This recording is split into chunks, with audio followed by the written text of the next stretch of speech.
Si on est d'accord pour dire que la reconnaissance est importante, maintenant, il faut se poser la question de comment reconnaître les personnes. Et ce que je veux échanger avec vous, c'est de vous montrer que la reconnaissance, ce n'est pas simplement des merci, des bravos, des félicitations. On parle généralement de 4 formes de reconnaissance. La première, c'est ce qu'on appelle la reconnaissance existentielle. C'est reconnaître la personne pour ses valeurs humaines en tant que telles, son énergie, ses attitudes, son savoir-être, peu importe finalement son titre d'emploi, peu importe sa performance, c'est vraiment de reconnaître les qualités humaines. À l'autre extrémité, on a ce qu'on appelle la reconnaissance des résultats. Ça, c'est assez bien connu. Vous avez atteint vos objectifs, les cibles sont atteintes, les cours ont été donnés dans les délais prévus, le travail a été livré à temps, etc. Les résultats sont atteints et le travail est réalisé.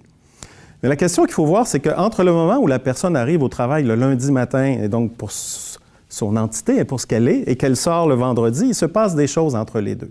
Et là, c'est ce qu'on appelle la reconnaissance de la pratique de travail. Essentiellement, la reconnaissance de la pratique de travail, ça n'a rien à voir avec les résultats, c'est reconnaître la qualité du travail en tant que tel. Est-ce que le comptable a fait des beaux tableaux Excel, puis son rapport statistique ou son rapport comptable est bien fait? Est-ce que l'avis du juriste est clair? Est-ce que le mécanicien a bien fait son travail? Est-ce que le professeur a bien réalisé ses enseignements aussi? On est donc vraiment là sur la dimension qualité, un peu isolée des résultats qui sont obtenus en tant que tels.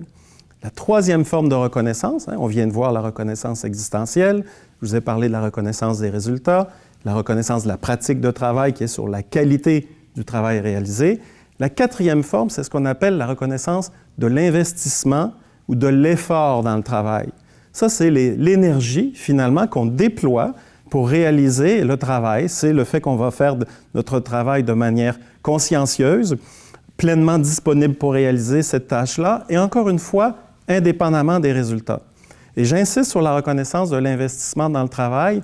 Elle est très importante parce que très souvent, ce n'est pas parce que les résultats ne sont pas là qu'on n'a pas travaillé fort en tant que tel.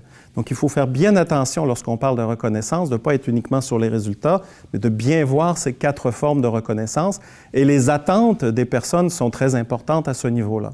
Nos études nous montrent qu'essentiellement, quand les gens nous parlent de reconnaissance, ils veulent bien sûr qu'on reconnaisse leur identité, mais ils veulent aussi qu'on reconnaisse la qualité de leur travail et leur investissement dans le travail. Donc, ne perdez pas de vue ces 4 formes de reconnaissance qui, vous verrez, peuvent se mettre en œuvre de manière assez simple dans le quotidien.